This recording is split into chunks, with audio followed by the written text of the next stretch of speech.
Hello बच्चों, क्या हाल चाल। उम्मीद करता हूँ सभी स्वस्थ होंगे। आप सभी की बहुत बढ़िया पढ़ाई चल रही होगी। इस पढ़ाई में चार चांद लगाने के लिए हम आपको अनसॉल्व्ड पेपर के सेट्स को सॉल्व करा रहे हैं। हमने आपको पिछले वीडियो में क्या पढ़ाया था बताओ फटाफट।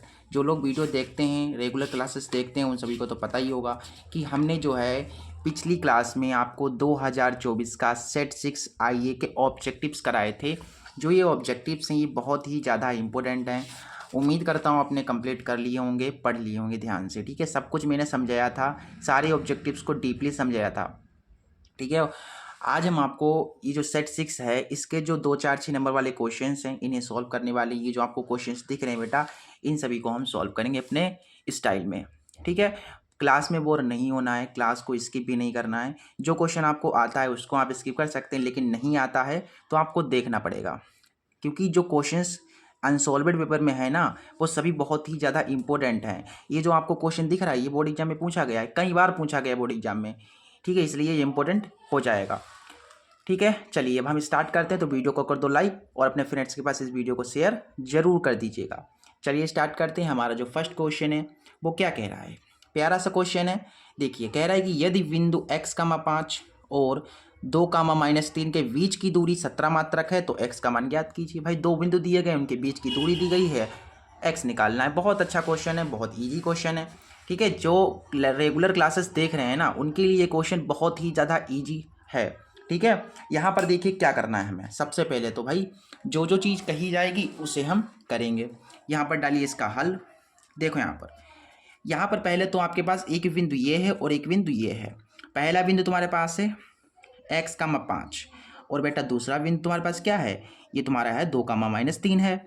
इन दोनों देखो के बीच की दूरी, मतलब यहाँ से लेकर के यहाँ तक की जो दूरी है, यहाँ से लेकर के यहाँ तक की दूरी कितनी है, 17 मात्रक है। कितनी है बेटा, 17 मात्रक है। तो ये जो आपको ये x दिख रहा है ये हमें यहाँ पर बताना है। x क्या होगा यहाँ पर, ये हमें बताना है। समझ में आ गया क्वेश्चन। चलिए यहाँ पर इसे सॉल्व करते हैं। इसका नामकरण कर दो a और v। ठीक है, तो a और v के बीच की दूरी हमें 17 दी गई है। भैया दूरी की बात आई तो दूरी का सूत्र लगा देंगे। बीच की दूरी का सूत्र क्या होता है बताओ फटाफट। दो बिंदुओं के बीच की दूरी का जो सूत्र होता है वो होता है दूरी बराबर अंडर रूट के अंदर x2 - x1 का whole square plus y2 - y1 का होल स्क्वायर। देखिए कोई जल्दबाजी नहीं है, धीरे धीरे क्वेश्चंस को सोल्व करेंगे। ठीक है, जिससे कि आपको बेहतर समझ में आए। जल्दबाजी कोई नहीं है। ठीक है, अगर आपको जल्दबाजी करनी है तो वीडियो को 2x पर देख लो, 2 गुना करके देख लो, अगर आपको समझ में आ जाता है तो। ठीक है, इतना ही कर सकते हैं, लेकिन हम अपने धीरे धीरे पढ़ाएंगे बिल्कुल, क्योंकि जो कमज़ोर बच्चा है उसको भी समझ में आना चाहिए। हमारा टारगेट है कि हर बच्चे, हर कमज़ोर हर होशियार, मतलब हर बच्चे को इक्वली हम देखते हैं। सबको एक जैसा, एक जैसी नज़र से देखते हैं, सबको हम एक बराबर समझते हैं। ठीक है, देखिए सबसे पहले हमें दूरी दी गई है यहाँ पर 17, तो दूरी के स्थान पर 17 लिख देंगे, बराबर है। फिर अंडर रूट है बेटा x1, x2, y1, y2 ये कहाँ से मिलेंगे भाई, यहाँ से मिल जाएंगे। देखो हमारे पास बिंदु ये हैं। ठीक है, तो पहला वाला बिंदु इसको नाम x1 दे दो, इसे y1 नाम दे दो, इसे इस वाले को x2 और इस वाले को y2। ठीक है, तो हमें मान तो मिल गए हैं, इसमें रखना है बस। x2 तुम्हारे पास 2 है, x1 तुम्हारे पास x है, स्क्वायर भैया स्क्वायर लगा देंगे। फिर y2 कितना है बताओ, y2 - का 3 है, y1 तुम्हारे पास 5 है। सॉल्व करते हैं, x का मान हमें मिल जाएगा। देखिए यहाँ पर देखो हमने आपको बताया था कि बराबर के लेफ्ट साइड या राइट साइड अगर अंडर रूट की संख्या दिखती है तो अंडर रूट को हटाने के लिए हमें दोनों तरफ वर्ग करना पड़ता है। आप देख लीजिए राइट साइड आपको ये अंडर रूट दिख रहा है, इस अंडर रूट को हटाने के लिए हमें दोनों तरफ वर्ग करना पड़ेगा। तो आप लिख सकते हैं हिंदी में दोनों ओर वर्ग करने पर, दोनों ओर वर्ग करने पर, वर्ग करने पर। देखो वर्ग करने का मतलब होता है बेटा स्क्वायर लगाना, तो इधर भी स्क्वायर लगाना है, और ये जो है यहाँ पर ये जो लिखा हुआ है 2 - x का होल स्क्वायर, और देखिए 5 और 3 माइनस माइनस प्लस हो जाएंगे, यानी कि 8 हो गए तुम्हारे पास। स्क्वायर इधर भी कर देना है, इसके स्क्वायर से ही रूट कट गया। ठीक है, 17 का स्क्वायर कितना होगा, 17 गुणा 17 यानी कि 289, 17 17 289। यहाँ से ये हो जाएगा a - v का होल स्क्वायर। तो a - v का होल स्क्वायर आप सभी को पता है क्या होता है, a - v का होल स्क्वायर होता है a² + b² - 2ab, 2ab। तो यहाँ से तुम्हारे पास a कितना है, 2 है, तो 2 का स्क्वायर, फिर प्लस b², bx है, फिर -2ab, 2a 2 है और bx है, और 8 8 का स्क्वायर करोगे 8 8 हो जाएंगे यहाँ पर 64। यहाँ से देखिए थोड़ा सा ध्यान से, 289 है, 2 दूना 4 हैं, और यहाँ पर एक्स स्क्वायर है, 2 दूना 4 एक्स हो गए, और यहाँ पर 64 हैं। 64 और 4 कितने हो गए बताओ फटाफट मुझे? 68 हो गए ना, 68 हो गए। चलिए एक्स स्क्वायर माइनस का 4x, ये प्लस का 68 है तो भाई इधर आएगा तो ये हो जाएगा माइनस का 68। ठीक, हमारे पास यहाँ पर बचा एक्स स्क्वायर माइनस का 4x। थोड़ा सा इसे हम अगर सरल करें तो इसको ऐसे लिख सकते हैं, एक्स स्क्वायर माइनस 4x। 289 में से 68 घटा दीजिए तो 9 में से 8 चलेगा, 1 बचेगा। कितने बचेंगे भाई? प्लस का यहाँ पर देख लीजिए, यहाँ पर बच जाएंगे तुम्हारे पास 9 में से 8 चलेगा, 1 बचा, 8 में से 6 गया, 2 बचा। ठीक है, और यहाँ पर तुम्हारे पास कितने हैं? 2 तो पहले से मौजूद है भैया, 221 आ गया। कितना आ गया? 221 आ गया। तो अब यहाँ पर देखिए, अब हम बताओ यहाँ पर क्या करना पड़ेगा। ये आपकी बन गई द्विघात समीकरण। ये क्या बन गई? द्विघात समीकरण बन गई। इस द्विघात समीकरण को सॉल्व करने के लिए आपके पास 2 मेथड हैं, एक गुणनखंड विधि है और एक है धाराचार्य सूत्र। कोई भी लगा दो, कोई भी लगा दो, आपका जो है आंसर आ जाएगा। चलिए यहाँ पर जो है हम इसका गुणनखंड कर लेते हैं। आपको ऐसी 2 संख्याएं सोचनी जिनकी गुणा कराएं तो 221 आए, जिन्हें जोड़े घटाएं तो 14 आए। ऐसी कौन सी संख्याएं हो जाएंगी? ऐसी आपकी संख्या हो जाएंगी 13 और 17। 13 और 17 ऐसी संख्या हैं जिनके गुणा कराने पर हमें 221 मिलेगा। 17 में से 13 चलेंगे, 4 बचेंगे। ठीक है बेटा, तो हमने संख्याएं सोच ली बेटा, वो लिख दो यहाँ पर। माइनस यहाँ पर क्या है? संख्याएं लिखनी पड़ेंगी, 17x और माइनस के 13x और माइनस के 221 है। बेटा गुणनखंड करना आपको आना चाहिए, अगर नहीं आता तो बता दीजिए, बता दूंगा। ठीक है, यहाँ से कॉमन तुम्हारा x हो रहा है तो क्या बचेगा? x माइनस 17 बचेगा। यहाँ से तुम्हारे पास कॉमन हो रहा है माइनस का 13, तो यहाँ से तुम्हारे पास बचेगा x माइनस 17। कॉमन वाले को एक साथ हम लिखते हैं, और ये जो 2 बार आया है इसको हम लिख देंगे 1 बार, बराबर में 0। देखो ये भी 0 के बराबर है, ये भी 0 के बराबर, तो एक एक को हम 0 के बराबर डाल के देखते हैं। तो हम क्या करते हैं, जब x माइनस 13 है इसको हम 0 के बराबर डालते हैं तो हमें x का मान मिल जाता है 13। देखिए x का मान हमें 13 मिल गया, लेकिन अब हम इस वाले को भी 0 के बराबर डालेंगे। x माइनस 17 जो है इसको भी 0 के बराबर डालेंगे तो हमें x का दूसरा मान मिल जाएगा ये। तो हमारे 2 मान आ गए, एक 13 आ गया और एक 17 आ गया, तो दोनों ही हमारे उत्तर बिल्कुल सही हो जाएंगे। ठीक है, इस तरीके से आपको ये क्वेश्चन करना था और आसान क्वेश्चन था, आराम से हो गया। ठीक है, चलिए अब हम क्या करते हैं, इसके जो इसका नेक्स्ट क्वेश्चन है उसे करते हैं बेटा। आशा करता हूँ आपके क्वेश्चन समझ में आ गया होगा। अगला क्वेश्चन देखिए, अगला क्वेश्चन बहुत बढ़िया क्वेश्चन है, देखिए ध्यान से पढ़िए। अगला क्वेश्चन कह रहा है कि यदि बिंदु 1,4 और a,-2 और -3,16 सररेखा हैं तो a का मान ज्ञात करना। मतलब 3 बिंदु हैं हमारे पास, 3 पॉइंट्स हैं जो कि कैसे हैं? सररेखा हैं। अब भाई सररेखा हैं, ठीक है, तो सररेख की कंडीशन भी आपको मैंने पढ़ाई थी। देखिए यहाँ पर क्वेश्चन नंबर हमारे पास दूसरा है। ठीक है, दूसरा है यहाँ पर। सबसे पहले हमें 3 बिंदु दिए गए हैं। पहला बिंदु तुम्हारे पास है एक बिंदु जो कि हमें दिया गया है 1,4, ठीक है, 1,4 है, और एक दूसरा बिंदु है जो कि है तुम्हारे पास a,-2, a,-2। एक तीसरा बिंदु तुम्हारे पास है यहाँ पर -3,16। ये तीनों बिंदु कैसे हैं बेटा? ये तीनों बिंदु कैसे हैं? सररेख हैं। अच्छा, सररेख है, इसका मतलब क्या है? संरेख, यानी कि एक ही रेखा पर हैं। कैसे हैं ये? एक ही रेखा पर हैं, यानी कि तीनों बिंदु कहाँ पर होंगे? एक ही रेखा पर होंगे। किस रेखा पर होंगे? एक ही रेखा पर होंगे। क्यों होंगे भाई? क्योंकि ये सररेख हैं। ठीक है, तो सररेख होते हैं, यानी कि इसका जो त्रिभुज का क्षेत्रफल होगा वो क्या होगा? 0 के बराबर होगा। इसलिए हम यह कह सकते हैं, इसलिए हम यहाँ पर कह देंगे कि जो एरिया ऑफ ट्रायंगल होगा, एरिया ऑफ ट्रायंगल वो क्या होगा? 0 के बराबर होगा, क्योंकि भाई सररेख है, और सररेख जब भी होता है तो जो त्रिभुज होता है, त्रिभुज उसका जो क्षेत्रफल होता है वो 0 के बराबर होता है। तो यहाँ पर हम जो है त्रिभुज का क्षेत्रफल निकालने के लिए जो हमने आपको सूत्र याद करवाया था वो लगा दो फटाफट। क्या लगाएंगे बताओ फटाफट? हम यहाँ पर लगाएंगे त्रिभुज का क्षेत्रफल। क्या लगाएंगे? त्रिभुज का क्षेत्रफल। ये त्रिभुजा लिख गया, त्रिभुज है का क्षेत्रफल। बताओ त्रिभुज का क्षेत्रफल निकालने के लिए सूत्र क्या होता है?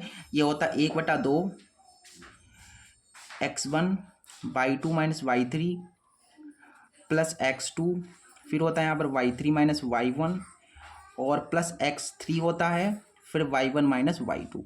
ये तुम्हारा जो है सूत्र होता है त्रिभुज का क्षेत्रफल निकालने का। यहाँ x1 y1 x2 y2 ये कहाँ से मिलेंगे भाई? ये वाला देखो, यहाँ से x1 y1 और ये हो जाएगा तुम्हारा x2 y2, और ये हो जाएगा तुम्हारा x3 y3। इन मानों को इसमें रख दो, काम हमारा हो जाएगा। देखो त्रिभुज का क्षेत्रफल कितना है, 0 है, यहाँ पर 0 आ जाएगा। फिर बराबर है, बराबर 1/2 है, 1/2 लिखेंगे। फिर x1 है, x1 तुम्हारा 1 है, ध्यान से रखना मानों को, ठीक है। बाई 2 कितना, -2 है, माइनस बाई 3 तुम्हारा 16 है, कितना है 16 है। फिर x2 तुम्हारे पास a है, बाई 3 16 है, बाई 1 तुम्हारा कितना है 4 है, ठीक। फिर x3 है, तो x3 तुम्हारे पास -3 है। फिर y1 है, y1 तुम्हारे पास 4 है, माइनस बाई 2 तुम्हारा -2 है, और ये माइनस माइनस हो जाएंगे प्लस, ठीक है। अब इसे सॉल्व कीजिए, हमें a का जो वैल्यू है वो क्या हो जाएगा, मिल जाएगा। देखिए यहाँ से 0 बराबर 1/2 है, यहाँ से 1 है, ठीक, गुणा में 16 और 2 हो गए तुम्हारे 18, 16 में से 4 चले गए, बचे 12, प्लस माइनस माइनस हो गया, 4 और 2 हो गए तुम्हारे 8, ठीक। बिल्कुल क्लियर है सब कुछ। चलिए बहुत बढ़िया। ये गुणा में है ना, तो ये बट्टे में इसके आ जाएगा, यानी ये 0 हो जाएगा, क्योंकि 0 के बट्टे में आएगा, भाग देंगे तो 0 आ जाएगा हमारे पास। यहाँ पर देखो 1 की गुणा -18 से होगी, तो माइनस का 18, 1 का -18 आ गया। फिर 1 की 12 से गुणा हो जाएगी, तो आ जाएगा 12a, फिर माइनस का 3 8 24। यहाँ से हमें मिल गया, यहाँ से देखिए -18 है और माइनस के 24 हैं, तो जुड़ जाएंगे ये। 8 और 4 हो गए 12, 2 और 1 3 और 1 4, 42 आ गए, और ये प्लस का तुम्हारे पास 12a है। हम इसे थोड़ा सा सरल करें तो हम इसको ऐसे कह सकते हैं कि माइनस का 42 प्लस का 12a बराबर 0 है। 12a को रोक लेना है, और ये माइनस का 42 उधर भेजेंगे तो ये जाएगा प्लस का 42, और इसे काटना चाहें ये जो है ऐसा करिए, ऐसा करिए, ये 42 ऐसा ही दिखा रहे हैं, तो यहाँ पर ऐसा करो तुम, देखो ये गुणा में 12 है तो बट्टे में भेज दो, ठीक है। अब ये जो है काट सकते हो आप, 2 से काटेंगे, 2 दूना 4, 2 एकम 2, 2 छंगे 12, और काटिए 3 सत्ते 21, 3 दूना 6, यानी 7/2 हमारे पास जो है ए आ जाएगा। ए का जो वैल्यू आया है वो आया है 7/2। ये तुम्हारा हो गया आंसर। उम्मीद करता हूँ आपको ये क्वेश्चन समझ में आया होगा, ठीक है। लेकिन यहाँ पर जो है बेटा, जो है इसका जो आंसर आ रहा है वो आ रहा है 3। तो मुझसे कहीं पर कोई मिस्टेक हो गई क्या? मिस्टेक हुई है। 1/4, 1,4 है, 1,-2 है, फिर -3, 16 है, सही है। सररेखा है तो ए का मान ज्ञात करना, त्रिभुज का क्षेत्रफल मैंने लगा दिया, x1 by 2 - by 3 plus x2 हो गया बाई 1। लगता है कहीं पर मिस्टेक हो रही, तभी तो आंसर नहीं मैच कर रहा है। रुक जाओ, अभी मैं देख रहा हूँ बेटा। यहाँ पर जो है मिस्टेक हो गई है थोड़ी सी, देखिए 4 और 2 यहाँ पर क्या होंगे, 6 होंगे। मैंने यहाँ पर मिस्टेक कर दी, मैंने 8 यहाँ पर लिख दी, यही गलती हो गई मुझसे। देखिए तिछा के यहाँ पर आ जाएगा 18, क्या आ जाएगा यहाँ पर 18 आ जाएगा। फिर ये बेटा तुम थोड़ी सी मिस्टेक हो गई, ध्यान नहीं दिया मुझे, मतलब दिखा ही नहीं वो। अब सॉल्व कीजिए, देखिए -18 है और माइनस के 18 हो जाएंगे तुम्हारे पास माइनस के 36, और ये प्लस के 12a, तो यहाँ से 12a बराबर आ जाएगा 36, और a बराबर आ जाएगा 36/12 36, यानी a का मान हमारे पास 3 आ जाएगा। इस तरीके से करना था, ठीक है। दिखा नहीं, कभी कभार ऐसा होता है ना, आंखों के सामने कुछ लिखा होता है, लेकिन हमें पढ़ते कुछ और हैं, माइंड में कुछ और चल रहा होता है। इस तरीके से जो है मिस्टेक हो गई थी। कोई बात नहीं, ऐसी तो होती रहती है, मिस्टेक सबसे हो जाती हैं, कोई दिक्कत ना है। अगला क्वेश्चन देखिए, कह रहे हैं कि सिद्ध कीजिए कि ये जो है 2 sec थीटा के बराबर होगा। बहुत बढ़िया क्वेश्चन है, प्यारा सा क्वेश्चन है, सिद्ध करना है बेटा। तीसरा क्वेश्चन हमें यहाँ पर प्रूव करना है, प्रूफ कीजिए कि 1 + sin थीटा अपॉन में कोस थीटा और प्लस का कोस थीटा वटा में 1 + sin थीटा बराबर में होता है 2 sec थीटा के। भैया ये चीज़ जो है 2 sec थीटा के बराबर होगी, ये हमें बताना है। ये आपका कौन सा साइड है भैया? ये LHS है, ये क्या है LHS है, और ये क्या है ये RHS, सभी को पता है भाई। तो हम क्या करते हैं, इसमें से इस LHS को लेंगे और सॉल्व करेंगे, और इस RHS के बराबर ले आएंगे, मतलब इसे सॉल्व करेंगे और ये हम लाएंगे। देखिए कैसे, तो हमारा सिद्ध हो जाएगा, काम हो जाएगा, ठीक है। तो हम क्या करते हैं, इस LHS को ले लेते हैं, तो ऐसे लिखिए कि taking LHS, when we will take the left hand side. यहाँ पर देखिए क्या है, 1 + sin थीटा बट्टा में तुम्हारे पास कोस थीटा है, प्लस कोस थीटा अपॉन में क्या है 1 + sin थीटा। देखिए ये चीज़ हो गई भाई, लेफ्ट साइड ले ली। अब इसे सॉल्व करना है मुझे बस। नीचे हर बराबर नहीं है तो क्या करेगा, तिरछी गुणा कर लेगा इस तरीके से, ठीक है। तो 1 + sin थीटा की 1 + sin थीटा से गुणा करा दीजिए, 1 + sin थीटा गुणा हो जाएगा 1 + sin थीटा से। फिर कोस थीटा की कोस थीटा से गुणा हो जाएगी, तो यहाँ से मिल जाएगा कोस स्क्वायर थीटा। फिर आमने सामने हो जाएगी, यहाँ से देखिए cos theta into 1 + sin theta. ये क्वेश्चन इंपॉर्टेंट है, नोट करके लिखो, 2025 में ये क्वेश्चन आ सकता है। देखिए इसकी घात कुछ नहीं तो एक, इसकी घात कुछ नहीं तो एक होगा। आधार समान है तो इसको एक बार लिख लेंगे, क्योंकि 1 + sin थीटा 1 + sin थीटा 2 बार, इसको एक बार लिख लिया और घात जोड़ देंगे, एक और एक घात हो जाएंगे 2। और यहाँ पर क्या है, cos स्क्वायर थीटा है तुम्हारा, और नीचे तुम्हारे पास क्या चल रहा है, cos theta into 1 + sin theta. ठीक है, देखिए अब ये हो जाएगा तुम्हारा a + v का होल स्क्वायर, तो इसे खोलिए a² + v² + 2ab + 2ab, और तुम्हारा प्लस का cos स्क्वायर थीटा तो चल ही रहा है, और बट्टे में तुम्हारा क्या है बताओ, बट्टे में तुम्हारे पास है cos theta into 1 + sin theta. Clear है। देखिए अब यहाँ पर एक का स्क्वायर एक आएगा, sine square theta plus cos square theta कितना हो जाएगा, एक हो जाएगा, और ये तुम्हारे पास है 2 sin थीटा, और नीचे तुम्हारे पास क्या है बताओ बेटा फट, cos थीटा 1 + sin थीटा, एक और एक तुम्हारा 2 हो गया, फिर प्लस में तुम्हारे पास 2 sin थीटा है, 2 sin थीटा, और नीचे तुम्हारे पास क्या है, cos थीटा इंटू में 1 + sin थीटा। बेटा ऊपर तुम्हारे पास 2 कॉमन हो रहा है, निकाल लो, तो 2 चला गया, 1 बचेगा, यहाँ से 2 चला गया तो केवल साइन बचेगा, मतलब 1 + sin थीटा ऊपर बचेगा, और नीचे तुम्हारे पास है 2 cos थीटा इंटू में 1 + sin थीटा। देखिए 1 + sin थीटा ऊपर नीचे सेम है तो ये कट जाएगा, क्या बचा, 2/cos थीटा बचा यहाँ पर। देखिए यहाँ पर समझ लीजिए क्या बचा हमारे पास, 2/cos थीटा बचा, गुणा में कुछ नहीं तो 1, ये 2 है, और 1/cos क्या होता है बताओ, 1/cos होता है सेक, थीटा में है तो थीटा लिख दो यहाँ पर। इस तरीके से हमें देखिए 2 sec थीटा लाना था, देखिए 2 sec थीटा लाना था, आराम से हम ले आए हैं यहाँ पर, तो ये हो गया तुम्हारा प्रूफ, हैंस प्रूफ्ड। ठीक है, ये लिख दिया हैंस प्रूफ्ड। चलिए आशा करता हूँ ये क्वेश्चन समझ में आ गया होगा, क्योंकि ये आसान क्वेश्चन था, हो गया। ठीक है, अगला क्वेश्चन देखिए, क्वेश्चन नंबर 4 है, कह रहा है कि निम्नलिखित बंटन से माध्यक ज्ञात करना है हमें। ये बारंबारता दी गई है, हमें क्या निकालना है, इसका माध्यक निकालना है, माध्यक निकालना है। ठीक है, माध्यिका या माध्यक एक ही बात है। चलिए क्वेश्चन नंबर 4 देखिए फटाफट, यहाँ पर हमें वर्ग अंतराल दी गई है। देखिए क्वेश्चन में देखिए, अनसॉल्व्ड पेपर को अपने सामने रखिए, मैं पहले बार बार बताता हूँ आपसे, तभी ज़्यादा बढ़िया करके समझ में आता है। फिर इसके बाद हमें बारंबारता दी गई है, मैं यहाँ पर क्वेश्चन पढ़ता जा रहा हूँ, अपने मतलब अनसॉल्व्ड में देखते जाइए। वर्ग अंतराल दी गई है इस तरीके से, देखिए यहाँ पर वर्ग अंतराल तुम्हारे पास ये है 0 से 10, 10 से 20 ऐसे करके है, क्या है 0 से 10, 10 से 20, 20 से 30, 30 से 40, और बेटा 40 से है 50। बारंबारता तुम्हारे पास है 6, 9, 20, 15 और 9, इस तरीके से है। तो पहले तो भैया हमें क्या निकालना है, माध्यक निकालना है। तो माध्यक निकालने के लिए आपको सूत्र पता होना चाहिए, तभी माध्यक निकल पाएगा। माध्यक निकालने के लिए सूत्र होता है L प्लस ब्रैकेट में होता है n/2 माइनस का CF अपॉन में F गुणा में H, ये सूत्र होता है माध्यक निकालने के लिए। ठीक है, ये सूत्र अगर पता नहीं बेटा, याद नहीं है तो याद कर लो, ये माध्यक निकालने के लिए सूत्र होता है।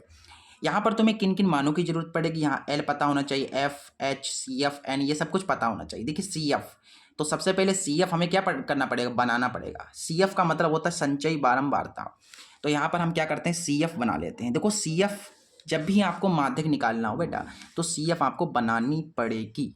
ठीक, CF बनाने का तरीका ये होगा, जो बारंबारता का पहला आंकड़ा है उसको एक बार लिख लेना है, फिर आपको क्रॉस में जोड़ते जाना है, जैसे 6 और 9 15, 15 में 20 जोड़ोगे 35 हो जाएंगे भाई, 35 में 15 जोड़ दोगे 50 हो जाएंगे, 50 में 9 जोड़ दोगे तो 59 हो गए। और जो ये लास्ट का नंबर है ना तुम्हारा, लास्ट का जो नंबर है ना बेटा, वो n कहलाता है। तो जो n होगा तुम्हारा, जो n होगा वो तुम्हारे पास आ जाएगा 59। कितना आएगा, 59 आएगा। एक बार में फिर से जोड़ लूँ, देखो 6 आया, 9 6 15 हो गया, 15 में 20 जोड़ा 35 हो गया, 35 5 40, 50 हो गए। ठीक है, यही आएगा। एक और चीज़ है भैया, देखिए जो यहाँ पर 59 तुम्हें मिला है, मैंने कह दिया n है। एक और तरीका n निकालने का होता है। n निकालने का तरीका दूसरा क्या होता है, ये जो बारंबारता दी गई है इन्हें जोड़िए, आप इन्हें जोड़ेंगे तब भी हमें 59 ही मिलेगा। जोड़ के देखें, देखिए 9 और 6 15, 15 में 20 जोड़ोगे 35 हो जाएंगे, 35 और 15 कितने हो जाएंगे, 50 हो जाएंगे, 50 में 9 जोड़ोगे 59। देख लीजिए, इन्हें जोड़ेंगे मतलब किसी भी तरीके से आप निकाल सकते हैं n का मान। n मिल गया, इसके बाद n निकालने के बाद आपको निकालना f। f कैसे निकलेगा, एफ जो ये वर्ग अंतराल के सामने है, ये एफ है। इस एफ में सबसे बड़ा कौन है? इस एफ में सबसे बड़ा कौन है? इसमें सबसे बड़ा 20 है, यानी एफ हमारा हो जाएगा 20। एफ क्या हो जाएगा बताओ फटाफट? एफ तुम्हारा 20 हो गया। जो सबसे बड़ा है वही एफ है, यानी एफ तुम्हारा 20 है। 20 के सामने वाले के ऊपर वाला आपका हो जाएगा सी एफ। एफ जैसे ही निकला ना, एफ निकल, ये अगर आपने एफ निकाल लिया बेटा, यदि आपने एफ निकाल लिया तो सभी वैल्यू आराम से मिल जाएंगे। जैसे एफ क्या था? एफ सबसे बड़ा था, सबसे बड़ा एफ मुझे मिल गया। फिर एफ के सामने वाले के ऊपर वाला सी एफ, तो सी एफ कितना है बताओ फटाफट? सी एफ आपका 15 है। एफ के पीछे वाला जो होगा वो होगा एल। एल कितना हो गया बताओ? एल हो गया 20। एल कितना हो गया? 20 हो गया। एच देखो, एच एच माने अंतर होता है, तो इस अंतराल में कितने कितने का अंतर है? देखो 20 में से 10 गए 10 बचे, 30 में से 20 गए 10 बचे, यानी 10 का अंतर तुम्हें मिल रहा है। अब इन मानों को इसमें रख दीजिए, माध्यक मिल जाएगा। मैं सबसे ईजी तरीके से बता रहा हूँ बेटा, इससे ईजी मेथड कोई नहीं बताएगा तुमको, मैं बहुत ईजी तरीके से। देखिए यहाँ पर माध्यक एल, एल 20 है और एन तुम्हारा 59 है, बटा में 2 माइनस का सी एफ 15 है, बटा में तुम्हारे पास एफ है, एफ तुम्हारा 20 है, गुणा में एच तुम्हारा 10 है। ये 0 से 0 कट गया, तो यहाँ से मिल गया 20 प्लस, इसे आप काटना चाहें तो काट सकते हैं। देखिए 2 दूना 4 और एक 5 हो जाएगा, यानी कि 19 हो गए। फिर 2 नेम 18 और एक 19, 2 पंचे 10, यानी 29.5 हमें मिल जाएगा। और माइनस का 15 है और बटा में तुम्हारा 2 है, गुणा में 1, कोई ज़रूरत ही नहीं लिखने की, 20 प्लस 29.5 है तुम्हारे पास, ठीक है। 15 घटाने हैं हमें, तो तुम्हारे पास बच जाएंगे 5 4 9, 14.5 बचेगा, ठीक है। 14.5 बचेगा और नीचे तुम्हारे पास 2 है। इसके बट्टे में कुछ नहीं तो 1, इसकी इधर गुणा हो जाएगी 40, एक की इधर हो गई, आमने सामने करा दो। अब 40 50 54, यानी 54.5 आया, बट्टा में 2। इसको काटोगे तो 2 दूना 4, 2 सते 14, 2 दूना 4, 2 पंचे 10, यानी 27.25। ये तुम्हारा जो है माध्यक आ गया, 27.25 ये तुम्हारा हो जाएगा माध्यक। इस तरीके से जो है आपको ये क्वेश्चन करना था। चलिए, उम्मीद करता हूँ आपको ये क्वेश्चन समझ में आ गया होगा। अगला क्वेश्चन देखिए। अगला क्वेश्चन तुम्हारा अड़ा कह रहा है कि संख्याओं 92 और 510 का एलसीएम ज्ञात करना है हमें। एलसीएम यहाँ पर निकालना है बेटा, एलसीएम। देखिए क्या है, अड़ा है, अड़ा नंबर 92 एक संख्या है और एक दूसरी तुम्हारे पास है 510। इन दोनों संख्याओं को हमें निकालना है एलसीएम, ठीक। एलसीएम निकालने के वैसे तो तरीके तुम्हारे पास 2 हैं, ठीक है। मतलब इजी तरीका बता दूं, एक लंबा मेथड, एक थोड़ा छोटा मेथड। वैसे यार इजी दोनों ही हैं, मैं तुमको सीरियसली बता रहा हूँ, ऑनेस्टली बता रहा हूँ, इजी दोनों हैं। चलिए मैं इसमें क्या करता हूँ, गुणनखंड विधि से समझा देता हूँ आपको। ये 92 है ना, 92, तो सबसे पहले इसका वही गुणनखंड कर लो। गुणनखंड देखिए, सबसे छोटी संख्या से 2 से काटेंगे आप, तो 2 चौके 8, 2 छंगे 12। फिर से काटिए 2 से, 2 दूना 4, 2 तियाँ 6 और 23 कम 23। तो यहाँ से तुमको मिल गया 2 गुना 2 गुना 23। 510 को फटाफट काट लो, लास्ट में 0 है यानी 2 से कटेगा ये। 2 दूना 4 और एक 5, 2 पंचे 10, 2 पंचे 10 और लास्ट में 5 है, तो 3 से भी कट सकता है वैसे तो यार। ये 3 8 24, 5 15। फिर 3 से नहीं कटेगा, 5 से कटेगा, 5 एकम 5, 5 7 35 और 17 एकम 17। तुम्हें मिल गया यहाँ पर 2 गुना 3 गुना 5 गुना 17। एलसीएम निकालना है। एलसीएम निकालने से पहले हमें एचसीएफ पता होना चाहिए, तो एचसीएफ सबसे पहले निकाल लेंगे। फिर हमें एलसीएम चाहिए, तो एलसीएम भी हमें मिल जाएगा भाई। एचसीएफ जो दोनों तरफ हो भाई, दोनों तरफ इसमें बता फटाफट कौन है भाई। दोनों तरफ तुम्हारा एक तो 2 है, ठीक है। इसका एक जोड़ा बन गया और किसी का नहीं बन रहा है। 3 5 17 नहीं बन रहा है, तो एचसीएफ तुम्हारा 2 हो गया। एलसीएम देखिए, जो बॉक्स के अंदर है उसको एक बार लिख लो, बाद में जो बचे उनको भी लिख दो। बचे क्या तुम्हारे पास? 3 बचे, 5 बचे, 17 बचे, 2 बचे और 23 बचे। गुणा कराओगे जब तुम, तो तुम्हें मिल जाएगा 2 3 4 6 0। ये तुम्हें मिल जाएगा आंसर, कि गुणा कराना ये आ जाएगा, ठीक है। अगला क्वेश्चन देखिए। अगले क्वेश्चन में हमें सिद्ध कीजिए कि √3 एक अपरिमेय संख्या है। यहाँ पर √3 को एक अपरिमेय संख्या सिद्ध करना है, ये क्वेश्चन है तुम्हारा। चलिए, बहुत बढ़िया क्वेश्चन है, कई बार ये बोर्ड एग्जाम में क्वेश्चन पूछा गया है और पूछा भी जाता है। मान के चलो हर साल ये क्वेश्चन आता है, ठीक है। अपरिमेय संख्या सिद्ध करने के लिए एक क्वेश्चन आपको देखने को मिलेगा 2025 बोर्ड एग्जाम में, ये लिख करके ले लो। 100% चांस है, 100%, बिल्कुल 1% नहीं कह सकते चांस नहीं, 100% चांस है कि एक क्वेश्चन अपरिमेय संख्या सिद्ध करने के लिए आएगा। ठीक है, चलिए यहाँ पर सबसे पहले हमें सिद्ध करना है अपरिमेय संख्या। देखो बेटा, जिसको भी अपरिमेय संख्या सिद्ध करना हो ना, उसको सबसे पहले आपको मानना पड़ेगा परिमेय संख्या। तो हम इसे भी क्या करेंगे, इसे भी परिमेय संख्या मान लेंगे। हम यहाँ पर मान लेते हैं, माना कि √3 एक परिमेय संख्या है। बेटा अपरिमेय संख्या सिद्ध करना हो ना, परिमेय संख्या आपको मानना पड़ेगा। परिमेय संख्या बेटा, ये परिमेय संख्या अगर है, अगर √3 एक परिमेय संख्या है तो किसके बराबर होगी, a/v के बराबर होगी। ये बटे में होगी इसका मतलब। ठीक है, और ए बी क्या है, जहाँ ए बी तुम्हारे हो जाएंगे पूर्णांक, जहाँ ए और वी पूर्णांक हैं, इंटीजर हैं। ठीक, पूर्णांक हैं, समझ में आ गया। चलिए अब यहाँ पर थोड़ा सा जो है सरल कीजिए, एक की ए से गुणा हो जाएगी, ए आ जाएगा, इसकी गुणा इधर हो गई तो √3v आ गया। इसे समीकरण फर्स्ट मान लीजिए। आगे बढ़िए थोड़ा सा, मैंने बताया बराबर के लेफ्ट या राइट आपको अंडर रूट की संख्या दिखती है तो दोनों तरफ वर्ग कर दीजिए। अंडर रूट है, इसको हटाने के लिए दोनों तरफ वर्ग करना पड़ेगा। ठीक है, दोनों ओर वर्ग करने पर, दोनों ओर वर्ग करने पर देखिए इधर भी वर्ग करना है, स्क्वायर लगाना है, और √3v है, इसके ऊपर भी स्क्वायर लगाना है। तो यहाँ से हमें मिल जाएगा a² बराबर, स्क्वायर से रूट कट गया 3 बचा, b के ऊपर भी स्क्वायर लग जाएगा। तो यहाँ से हमने देखा ये 3 गुणा में है तो यानी कि बट्टे में आ गया, किसके, a² के बाद जाएगा बट्टे में, यानी कि a² जो है वो 3 से विभाजित है। तो ऐसे रहेगा, चूँकि a² 3 से क्या है, विभाजित है, विभाजित है। अब a² 3 से विभाजित है, इसका मतलब a भी 3 से विभाजित होगा, a भी 3 से क्या होगा, विभाजित होगा। ये कैसे हुआ भाई, जैसे मैंने आपसे कह दिया कि 9 का स्क्वायर जो है वो 3 से विभाजित है। क्यों विभाजित है, देखिए करके देख लेते हैं। 9 ने 81, 81 को 3 से भाग दोगे तो 3 दूना 6, 3 से 23 कट गया। देखिए इसका अगर 9 का स्क्वायर 3 से विभाजित है तो 9 भी 3 से विभाजित होना चाहिए। देखिए कट रहा है, ये भी समझ रहे हो नहीं समझ रहे हो। इस तरीके से अगर स्क्वायर 3 से विभाजित है तो वो संख्या भी 3 से विभाजित, मतलब विभाजित होगी। ठीक है, अब यहाँ पर हमें इतने से नंबर नहीं मिलेंगे, आगे और करना पड़ेगा भाई थोड़ा कुछ। तो इसमें हम फिर से मानना पड़ेगा, हमें क्या करना पड़ेगा, फिर से मानना पड़ेगा हमें। यहाँ पर हम मान लेते हैं कि a बराबर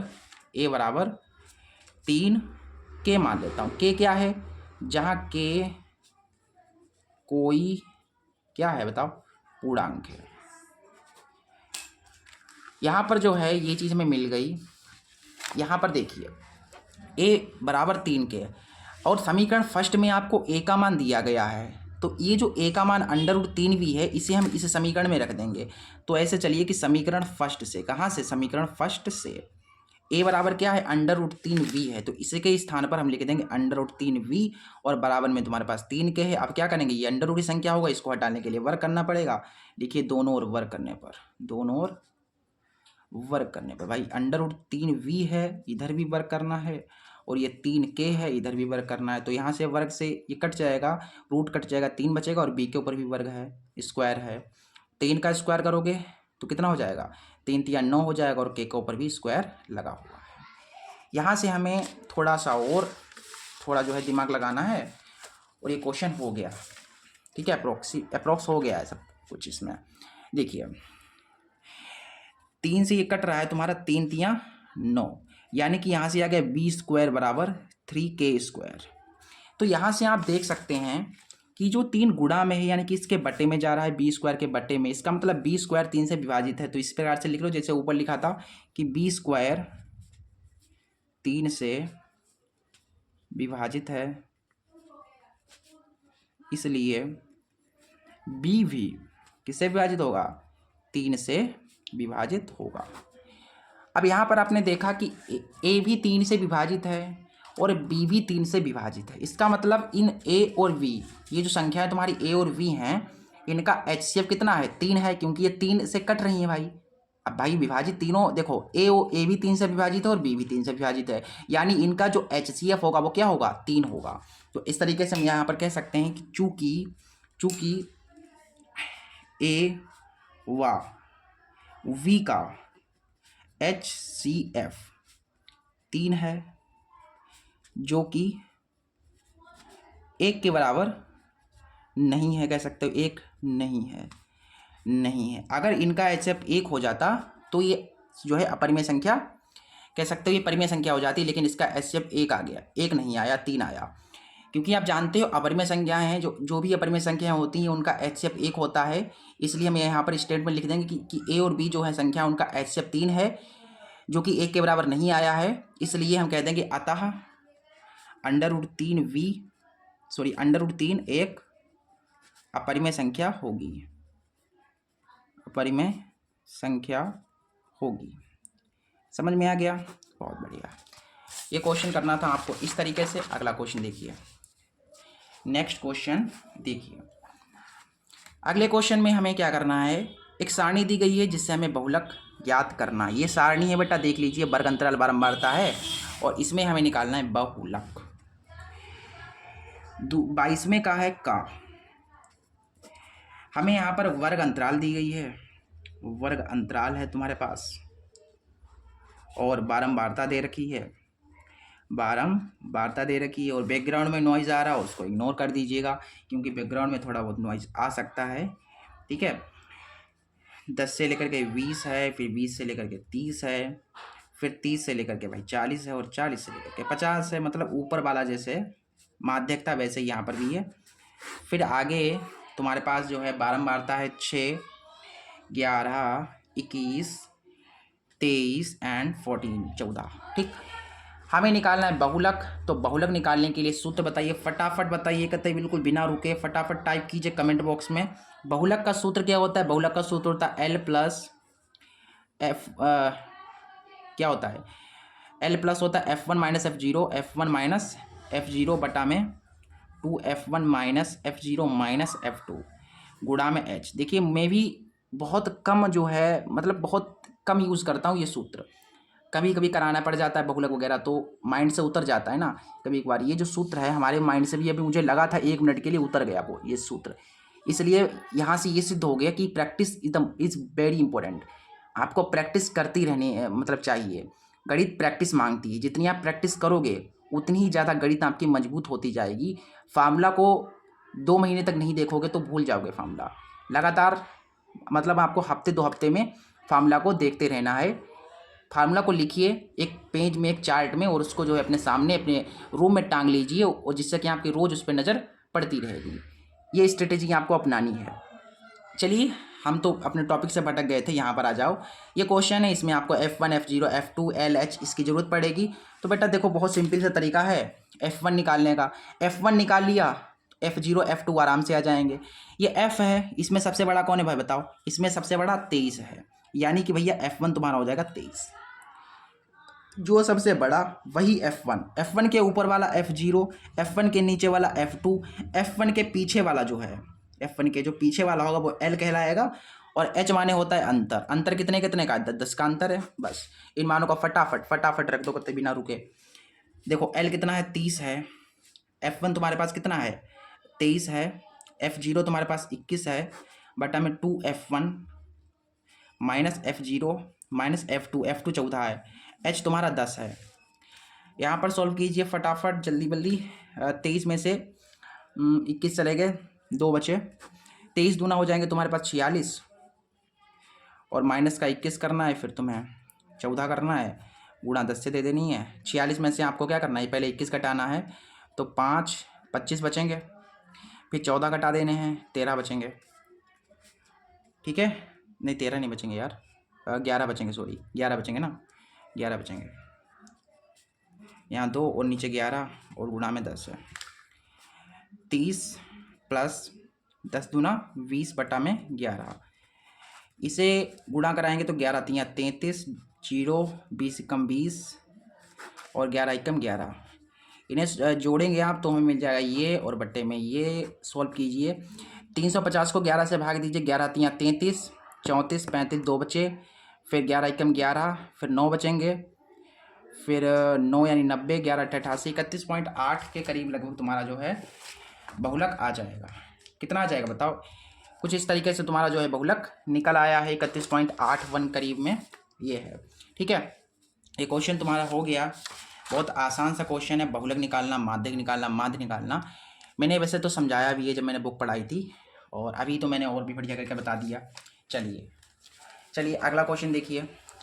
अगला क्वेश्चन तुम्हारा कह रहा है, देखिए यहाँ पर आपको सब कुछ क्लियर दिख रहा है ना। देखिए कह रहे हैं कि सिद्ध कीजिए कि किसी बाहरी बिंदु से वृत्त पर खींची गई स्पर्श रेखाओं की लंबाइयां बराबर होती हैं। ये क्वेश्चन बार बार पूछा जाता है कि भैया एक वृत्त है, उसके बाहरी बिंदु से आप स्पर्श रेखाएं डालोगे तो स्पर्श रेखाएं बराबर होंगी। ये हमें सिद्ध करने के लिए कई बार पूछा जाता है और कई बार हमने क्वेश्चन देखे हैं। आप मैंने जब 2024 के भी सेट पढ़ा है ना, छठा मैं पढ़ा रहा हूँ, मतलब 5वें, चौथे, तीसरे और तीसरे, दूसरे, एक से लेकर के 5 तक के जो मैंने सेट कराए हैं उसमें कई बार ये क्वेश्चन पूछा गया। यानी कि ये क्वेश्चन इंपॉर्टेंट है, तैयार कर लो फटाफट।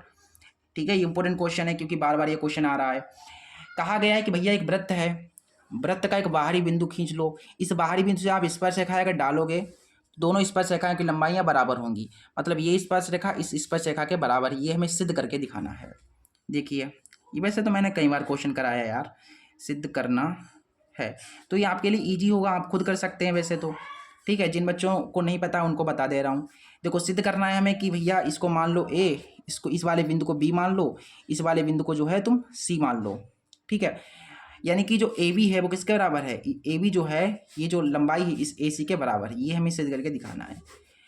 तो यहाँ पर थोड़ी बहुत रचना करनी पड़ेगी। ये वृत्त है तो इसका कहीं पर केंद्र होगा, इस केंद्र को हम जो है इस स्पर्श बिंदु से मिला देंगे, इस वाले स्पर्श बिंदु से मिला देंगे और यहाँ से मैंने एक जो है रेखा मिला दी। तो यहाँ पर तुम्हारे पास दो त्रिभुज बन गए, एक त्रिभुज बन गया ए ओ वी और एक त्रिभुज बन गया ए ओ सी, यानी एक त्रिभुज ये है और एक त्रिभुज ये है। अगर हम इन दोनों त्रिभुजों को सर्वांगसम दिखा देते हैं तो हमारी सर्वांगसम ये दोनों त्रिभुज हो जाएंगे। इसका मतलब इसकी सभी भुजाएं बराबर हो जाएंगी, सभी कोण बराबर हो जाएंगे। ठीक है, भुजाएं हमें बराबर दिखानी है, हमें इसकी भुजाएं ही बराबर तो दिखानी है। तो हम क्या करेंगे बेटा, इन दोनों त्रिभुजों को जो है सर्वांगसम सिद्ध कर देंगे, काम हमारा हो जाएगा। सर्वांगसम दिखाने के लिए आपको दो भुजाएं बराबर दिखानी होती हैं, एक कोण बराबर दिखाना होता है। ठीक है, चलिए तो हम दोनों त्रिभुज में सबसे पहले चलते हैं। त्रिभुज तुम्हारे पास ए ओ वी है तथा त्रिभुज ए ओ सी में, इन दोनों त्रिभुज में हम चलेंगे। इन दोनों त्रिभुजों में आप ध्यान से देखिए, हमें एक कोण बराबर दिखाना है। तो जो कोण यहाँ पर बन रहा है वो 90 डिग्री बन रहा है, क्योंकि त्रिज्या लंबवत होती है। यहाँ पर भी 90 डिग्री बन रहा है, यानी कि इसका जो 90 डिग्री कोण है, इसका इस त्रिभुज का एक कोण इस त्रिभुज के एक कोण के बराबर है। कोण वी जो है वो किसके बराबर है, कोण सी के बराबर है। क्यों बराबर है भाई, क्योंकि जो है दोनों 90 डिग्री हैं, दोनों 90 डिग्री हैं, यानी दोनों समकोण हैं। इसलिए एक कोण हमने बराबर दिखा दिया। अब हमें मात्र दो भुजाएं बराबर दिखानी है, दो भुजाएं बराबर दिखानी है। तो यहाँ पर तुम जो है देख सकते हो, ये केंद्र है, केंद्र से लेकर के यहाँ तक की दूरी ये त्रिज्या है, ये त्रिज्या आर है और यहाँ पर ये भी तो त्रिज्या है ये भाई, यानी कि ये त्रिज्या है। तो अगर ये 3 सेंटीमीटर है तो ये भी 3 सेंटीमीटर हो, क्योंकि वृत्त की त्रिज्याएं बराबर होती हैं भाई। एक वृत्त है उसकी कितनी भी त्रिज्याएं आप खींच दो, ये मैंने इतनी सारी त्रिज्याएं खींच, लेकिन इन त्रिज्याओं की जो लंबाइयाँ होंगी वो क्या होंगी, बराबर होंगी। तो हम ये कह सकते हैं कि जो ओ वी है वो किसके बराबर है, ओ सी के बराबर है। इसलिए जो ओ वी होगा वो बराबर होगा ओ सी। क्यों बराबर होगा, क्योंकि दोनों जो हैं दोनों एक ही वृत्त की त्रिज्याएं हैं, इसलिए ये जो है बराबर हो जाएगा। आगे एक भुजा और दिखानी है बराबर। तो आप देखिए इस वाले त्रिभुज ए बी ओ में, इस वाले त्रिभुज में भी आपको ये वाली भुजा जो है देखने को मिल रही है। देखिए ये जो भुजा है, ये लाल लाल में लाल लाल जैसे कर रहा हूँ रेड कलर से, ये जो भुजा है बेटा ये वाली भुजा इस वाले त्रिभुज में भी आ रही है और इस वाले त्रिभुज में भी आ रही है, यानी ये भुजा कॉमन है। इसका मतलब बराबर है। ए ओ किसके बराबर है, ए ओ के बराबर है, ए ओ बराबर है ए ओ। क्यों बराबर है, क्योंकि उभयनिष्ठ भुजा है, उभयनिष्ठ भुजा, इसलिए भाई बराबर हो जाएगी। देखिए मैंने दो भुजाएं बराबर दिखा दी, एक कोण बराबर दिखा दिया, इसलिए यहाँ पर जो है आर एच एस लग जाएगा। इसलिए आर एच एस से ये दोनों त्रिभुज हो जाएंगे सर्वांगसम। इसलिए जो त्रिभुज तुम्हारे पास ए ओ वी है वो सर्वांगसम हो जाएगा। ठीक है, त्रिभुज ए ओ सी के। अब सर्वांगसम है तो सी पी सी टी क्या कहता है, अगर दो त्रिभुज सर्वांगसम हैं तो सी पी सी टी यानी corresponding parts of congruent triangle, C P C T ये है। ठीक है, सी पी सी टी क्या कहता है, कहता है कि अगर दो त्रिभुज सर्वांगसम हैं तो उनकी सभी भुजाएं बराबर होंगी। यानी हम ये कह सकते हैं कि जो ए बी होगा, जो ए बी होगा, ये जो ए बी होगा वो ए सी के बराबर हो जाएगा, ए बी बराबर ए सी हो जाएगा। यही हमें सिद्ध करना था, ये हो गया तुम्हारा सिद्ध हुआ। ठीक, चलिए ये क्वेश्चन करना था, आराम से बन गया। क्वेश्चन देखिए, चलिए अब इसका जो नेक्स्ट क्वेश्चन है वो करते हैं। क्वेश्चन नंबर हमारे पास गा है, ठीक है। बेटा मेरी जो है माइक डाउन हो गया था, इस कारण से मुझे वीडियो को बीच में रोकना पड़ा। वैसे मैं क्वेश्चन कौन सा करवा रहा था, मैंने क्वेश्चन ये वाला तो करा दिया था ना। हाँ, ये वाला क्वेश्चन है। क्वेश्चन नंबर गा कह रहा है कि एक त्रिभुज ABC की भुजा BC पर एक बिंदु D इस प्रकार है कि कोण ADC बराबर है कोण BAC का। तो सिद्ध कीजिए कि CA का स्क्वायर बराबर होगा CB इंटू CD।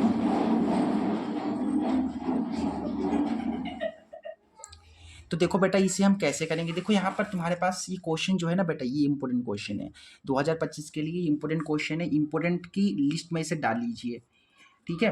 देखो एक आपको बनाना है त्रिभुज ABC बनाना है, ठीक है। एक त्रिभुज सबसे पहले भाई एक ABC त्रिभुज आपको बना लेना है। ये आपका त्रिभुज है AV और ये C। देखिए ABC त्रिभुज है और बोला गया है कि BC पर एक बिंदु D इस प्रकार है। पर ये क्वेश्चन को कहा गया है कि BC पर एक बिंदु D इस प्रकार है, यानी कि ये BC है, इसके ऊपर एक बिंदु होगा। यहाँ पर मैंने मान लिया ये बिंदु D है, ठीक है। यहाँ पर एक बिंदु D इसमें कहा गया क्वेश्चन में। फिर हम क्या करते हैं, इस D को इस त्रिभुज के शीर्ष से मिला देते हैं। मिला दिया मैंने इस तरीके से, ठीक है। फिर आपको बताया गया है कि कोण जो ADC है वो बराबर है कोण VAC के। तो हमें ये सिद्ध करना है। जो हमें दिया गया है उसे सबसे पहले लिख लेते हैं, फिर आपको समझाते हैं। यहाँ पर हमको सबसे पहले तो भाई दिया गया है कि जो कोण ADC है वो बराबर है कोण VAC के, ठीक है।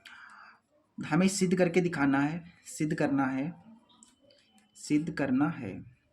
यहाँ पर बेटा हमें जो सिद्ध करना है वो ये है कि भैया जो CA का स्क्वायर होगा, CA स्क्वायर बराबर है CV इंटू CD। ये हमें जो है सिद्ध करके दिखाना है, ठीक है। एक चीज़ यहाँ पर देखिए कि कोण ADC कहाँ पर है भाई, ADC ADC यानी कि यहाँ का जो कोण है, ठीक है, वो बराबर होगा कोण BAC के।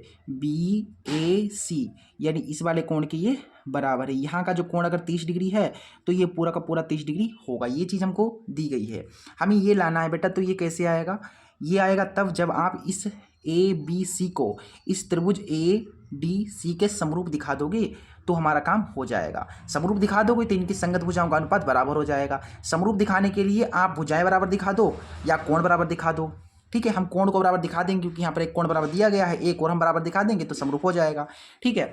तो यहाँ से अब हम चलते हैं त्रिभुज तुम्हारे पास क्या कौन सा भैया, त्रिभुज ABC तथा त्रिभुज DAC में इन दोनों त्रिभुजों में हम क्या करेंगे, दो कोण बराबर दिखाएंगे। अगर हमने दो कोण बराबर दिखा दिए तो ये दोनों त्रिभुज समरूप हो जाएंगे। यहाँ पर हमें दिया गया है, सबसे पहले तो चूंकि करके लिख लो कि चूंकि ADC बराबर हमें दिया गया है कोण VAC। ये तो हमें क्या है भाई, ये जो है ये कोण बराबर है, यहाँ का जो कोण यहाँ के बराबर है। ये कैसे मुझे पता चला, क्योंकि ये दिया गया है हमें, ये हमें क्या है बेटा दिया गया है, दिया है, इसलिए हमने एक कोण बराबर दिखा दिया। एक कोण और बराबर दिखाना है। तो अगर आप यहाँ पर देखें ध्यान से, यहाँ का जो कोण C है, यहाँ का जो कोण C है वो ABC यानी इस बड़े वाले त्रिभुज में भी आ रहा है। और देखो ADC, देखो DAC कहाँ पर है, DAC इस वाले त्रिभुज में भी ये कोण आ रहा है। यानी ये जो C कोण है इस बड़े वाले त्रिभुज में भी आ रहा है और इस छोटे वाले त्रिभुज में भी आ रहा है। यानी कि जो कोण C है वो क्या है, उभयनिष्ठ है, ठीक है। तो हम ऐसे कह सकते हैं कोण ACB बराबर होगा कोण DCA के बराबर होगा। क्यों बराबर होगा, क्योंकि ये उभयनिष्ठ कोण है। उभयनिष्ठ माने होता है कॉमन, ठीक है। उभयनिष्ठ यानी बोले तो उभयनिष्ठ माने कॉमन, यानी जो दोनों ओर होता है उभयनिष्ठ कोण है। अच्छा, हमने दो कोण बराबर दिखा दिए, यानी कि ये दोनों त्रिभुज कैसे हो जाएंगे, समरूप हो जाएंगे। इसलिए ए यानी एंगल नियम से ये जो त्रिभुज तुम्हारे पास, ये त्रिभुज जो तुम्हारा ABC है वो क्या है, समरूप है त्रिभुज DAC के। अब समरूप है इसका मतलब क्या है, इनकी संगत भुजाओं का अनुपात बराबर होगा। तो यहाँ से हम ये कह सकते हैं कि जो AB है बटा में DA होगा, AB बटा DA बराबर होगा, AB ले लिया, इसका DA ले लिया। अब यहाँ पर BC ले लो, BC बटा AC बराबर होगा। अब इस लास्ट वाले को ले लो, शुरू का लास्ट का, AC बटा DC, ये अनुपात जो है बराबर हो गए। हमें क्या चाहिए बेटा, हमें चाहिए CA का स्क्वायर। CA का स्क्वायर हमें कहाँ पर मिल रहा है, देखिए इसको आप अगर बराबर लेते हैं, क्योंकि ये तीनों बराबर हैं, इनमें से कोई दो बराबर आप ले सकते हैं, ठीक है। अगर हम इन दोनों को बराबर में ले लेते हैं तो देखिए AC की AC से गुणा होगी तो AC स्क्वायर आ जाएगा, फिर ये CB इंटू CD आ जाएगा, यानी हम इनको बराबर ले लेंगे। यहाँ पर हम ये कह सकते हैं कि जो BC है, BC बटा AC बराबर AC बटा DC। हम इन दोनों को बराबर ले रहे हैं क्योंकि तीनों बराबर हैं भाई, तीनों में से हम किन्हीं दो को बराबर ले सकते हैं, तो हमने इनको ले लिया। क्यों इन्हें मैं ले रहा हूँ, इन्हें क्यों नहीं, इस वाले को क्यों नहीं ले रहा हूँ, क्योंकि बेटा हमें ये सिद्ध करना है, इसलिए हमें करना पड़ेगा। AC की गुणा AC से हो जाएगी तो आ जाएगा AC², इसकी गुणा इधर हो जाएगी तो आ जाएगा CV, और ये क्या है CD। यही हमें सिद्ध करना था और ये तुम्हारा सिद्ध हो गया, हैंस प्रूव्ड, सिद्ध हुआ। ठीक है, उम्मीद करता हूँ आपको ये क्वेश्चन समझ में आ गया होगा। इसका नेक्स्ट क्वेश्चन देखिए। चलिए अब इसका जो नेक्स्ट क्वेश्चन है वो देखिए फटाफट। अगला क्वेश्चन कह रहा है कि दो अंकों की एक संख्या के अंकों का योग 9 है, इस संख्या का 9 गुना संख्या के अंकों को पलटने से बनी संख्या का 2 गुना है, तो संख्या ज्ञात करनी है। आसान क्वेश्चन है, इस टाइप के क्वेश्चन हमने कई आपको कराए हैं। देखिए यहाँ पर सबसे पहले हमें संख्या निकालनी है 2 अंकों की, तो 2 अंकों की संख्या मैं मान लेता हूँ यहाँ पर 20 है, या मैंने मान लिया चलो 23 है। ठीक है, इसमें इकाई का अंक है और दहाई का अंक है, यानी इकाई का अंक और दहाई का अंक हमको निकालना पड़ेगा। पता तो है नहीं, तो मान लेते हैं यहाँ पर कि माना संख्या के इकाई का अंक मैंने मान लिया भाई, इकाई का अंक जो है वो मान लिया मैंने x, और दहाई का अंक मैं मान लेता हूँ। बताओ क्या मान लूँ, बताओ फटाफट। बाई मान लूँ दहाई का अंक, चलिए बाई ही मान लेता हूँ, मैंने मान लिया इसे बाई। ठीक, बताया गया है कि संख्या आपको बतानी है, तो संख्या यहाँ से हमें प्राप्त हो गई है। देखिए फटाफट, यहाँ से हमें संख्या मिल गई है। संख्या क्या मिली, देखो अगर इकाई का अंक x है और दहाई का अंक बाई है, तो संख्या तुम्हारे पास हो जाएगी। 2 अंकों की कहा गया है तो 10 लेना पड़ेगा, 2 अंकों की कहा जाए 10 लेना है, छोटी संख्या 2 अंकों की, तो 10 ले लिया। फिर इकाई का अंक आपको बाद में रखना है, तो दहाई का अंक पहले आएगा, फिर ये x आ जाएगा। देखिए यहाँ से इकाई, ठीक है, पहले मैंने इकाई रखा फिर दहाई, क्योंकि ऐसे पढ़ते हैं ना इकाई दहाई सैकड़ा, तो पहले इकाई आता है, तो हमने क्या किया, सबसे पहले इकाई x जो था पहले रखा, फिर बाई रखा मैंने ऐसे करके। ठीक है, तो संख्या तुम्हारे पास ये बन गई है। अब हम क्या करेंगे, यहाँ से जो है जो हमें कंडीशंस दी गई हैं उनका यूज़ करके x और y का मान निकालेंगे, फिर इस वाली समीकरण a में जो है रख देंगे, तो हमें जो संख्या मिल जाएगी। चलिए अब हम कंडीशंस का यूज़ करते हैं। पहली शर्त में हमें बताया गया है, पहली शर्त से यहाँ पर है, कहा गया है कि अंकों का योग क्या है, अंकों का योग 9 है, अंकों का योग 9 है, यानी अंक तुम्हारे x और y हैं, x और y जो है उनका योग जो है वो कितना है, 9 है। ये बन गई तुम्हारी पहली समीकरण। दूसरी शर्त देख लो क्या कह रही है, जो द्वितीय शर्त है तुम्हारी, ठीक है, वो क्या है।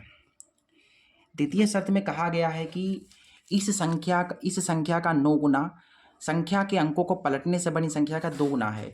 यानी ये जो संख्या है तुम्हारे पास 10y + x, यही तो संख्या है, इस संख्या का 9 गुना। ठीक है, ये जो संख्या है इसका क्या, 9 गुना, जो इसके अंकों को पलटने से बनी संख्या का 2 गुना, यानी जो ये संख्या है इसके अंकों को पलट दो, तो इसके अंकों को मैं पलट दिया, y के स्थान पर x कर दिया, x के स्थान पर y कर दिया, ये देखो पलटा, ये जो पलटने पर संख्या बनी इसका क्या है, 2 गुना है, यही तो कहा गया है। चलिए अभी इन्हें सोल्व करते हैं। देखिए 9 की इधर गुणा हो जाएगी 90y, ये हो जाएगा 9x, यहाँ से गुणा कराओगे 2 × 20x और 2y, यहाँ से हमको मिल जाएगा 90y, प्लस का 2y इधर आएगा, माइनस का 2y हो जाएगा, प्लस का 9x है, प्लस का 20x इधर आया, माइनस का 20x हो गया, और बराबर पहुँच के 0। 90y से 2y चले गए, ठीक है, या पहले x वाले से घटा लो, 20 में से 9 चले जाएंगे तो बचेंगे 11x, 90 से 2 चले गए तो बचे तुम्हारे पास 88y। ठीक है, 90y से 2y चले गए तो 88y बचा। यहाँ से आप जो है माइनस का 11 कॉमन ले लेंगे अगर, तो बचेगा x - 11 × 88 बराबर 0। ये गुणा में तो बट्टे में जाएगा, 0 के बराबर हो जाएगा। ठीक है, क्योंकि भाई गुणा में है तो 0 के बट्टे में गया, अब 0 से भाग देंगे तो फिर 0 आ जाएगा, बराबर में हमें 0 मिल जाएगा।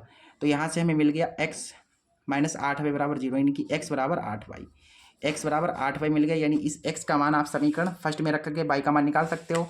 तो क्या करेंगे अब हम, x का मान समीकरण फर्स्ट में रखेंगे। फर्स्ट तुम्हारे पास है x + y बराबर 9, तो यहाँ से x के स्थान पर 8y रखना है, प्लस y बराबर क्या है, 9 है, 8 और 1 9y बराबर में 9, 9 × 9, यानी y का मान हमको मिल गया 1। अब ये जो y का मान आया है इसे आप जो है इस समीकरण में रख दो, तो हमें x का मान मिल जाएगा। अब क्या करते हैं, इसे समीकरण मान लेते हैं सेकंड समीकरण, सेकंड में y का मान रखने पर ये हो जाएगा 8, y के स्थान पर 1, तो यहाँ से तुमको मिल गया x का मान 8। ठीक, ये तुम्हारे पास आ गया। ठीक है, x और y का मान हमको आराम से मिल गया। अब जो आया है ये तुम्हारे पास, ये जो 8 और 1 आया है, x और y का मान जो आया है मैंने आपको बताया था x और y का मान निकालना है, फिर इस समीकरण में रखना है। तो इस समीकरण में अब हम रखते हैं, ठीक है। समीकरण ए से हमारे पास जो संख्या आ गई है, जो हमें निकालनी थी संख्या, वो आ गई है। देखिए 10 बाई के स्थान पर कितना आया बताओ फटाफट। बाई के स्थान पर आया है 1 और x के स्थान पर 8 आया। बाई के स्थान पर 1 आया है, x के स्थान पर 8 आया है। तो जो हमारे पास संख्या आ गई है वो 10 एकम 10 और 8 18, जो संख्या आ गई वो हो गई है 18। ये हो जाएगा तुम्हारा आंसर, ठीक है। उम्मीद करता हूँ आपको समझ में आ गया होगा, ये क्वेश्चन आसान था। चलिए इसके बाद इसका नेक्स्ट क्वेश्चन देखते हैं। अगला क्वेश्चन कह रहा है कि द्विघात समीकरण दी गई है, इसको हल करना है। क्वेश्चन नंबर यहाँ पर द्विघात समीकरण है तुम्हारे पास 2x² माइनस 5x प्लस 3 बराबर 0। देखिए ये जो समीकरण है इसे हल करना है, यानी द्विघात समीकरण है, इसे हल करने के लिए जो है दो विधियां होती हैं, एक तो गुणनखंड विधि है और दूसरी है धराचार विधि। कोई भी विधि लगा लो, हम क्या करते हैं यहाँ पर गुणनखंड विधि से इसको सरल कर देते हैं। तो यहाँ पर गुणा कराओगे 6 आ जाएंगे, 2 3 6, ऐसी दो संख्या तो जिनके गुणा करें 6 आए, जिन्हें जोड़े घटाएं तो 5 आए, तो आपकी संख्या हो जाएंगे 6 और गुणा 1, क्योंकि 6 से 1 की गुणा कराओगे तो 6 आ जाएगा, 6 में से 1 जाएगा 5 बचेगा। संख्याएँ सोच ली, उनको यहाँ पर लिख दो, ठीक है। क्योंकि गुणनखंड करना तो बहुत आसान है। यहाँ से कॉमन तुम्हारे पास है 2x, तो x माइनस 3 बचेगा। यहाँ से कॉमन तुम्हारा कुछ नहीं तो -1 कॉमन हो जाएगा। कॉमन वाले को एक साथ लिखना है, ये 2 बार है तो इसको 1 बार लिखना है। पहले इसको 0 के बराबर डालते हैं, फिर उस वाले को डाल देंगे। जब हम 2x माइनस 1 को 0 के बराबर डालते हैं तो मुझे x का मान मिलता है 1/2। अब हम क्या करते हैं, ये भी 0 के बराबर है और ये जो x माइनस 3 है ये भी 0 के बराबर है, तो हमें x का मान मिल गया, मतलब 2 मान मिले, एक 1/2 है और एक 3 है, ठीक है। दोनों मान हमारे सही हो जाएंगे, आंसर सही है। अगला क्वेश्चन कह रहा है कि यदि एक बगीचे की परिमाप जो है 120 मीटर है, क्षेत्रफल इसका 800 मीटर स्क्वायर है, तो इसकी लंबाई और चौड़ाई ज्ञात कीजिए। दिया गया है कि लंबाई चौड़ाई की दुगनी है, लंबाई चौड़ाई से दुगनी है। यह है क्वेश्चन, बहुत आसान क्वेश्चन है। क्वेश्चन नंबर 4 जो आपका चौथा चैप्टर है, ठीक है, द्विघात समीकरण उसी से रिलेटेड है। देखो एक बगीचा है, बगीचा जो है वो आयताकार, इन्होंने बताया नहीं है लेकिन आयताकार होगा, ठीक है। इसका जो परिमाप है, ये जो बाउंड्री है, ठीक है, ये कितनी दी गई है हमें, यहाँ पर हमें परिमाप दिया गया है, परिमाप हमें दिया गया है, कितना दिया गया भाई, 120 मीटर दिया गया है, ठीक है।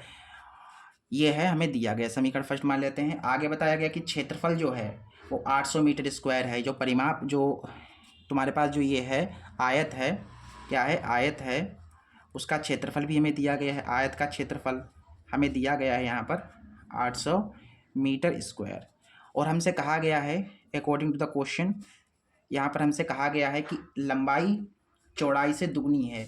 ये जो लंबाई है वो क्या है, चौड़ाई से दुगनी है, यानी चौड़ाई को दुगना करना पड़ेगा, चौड़ाई से दुगनी है, ठीक है।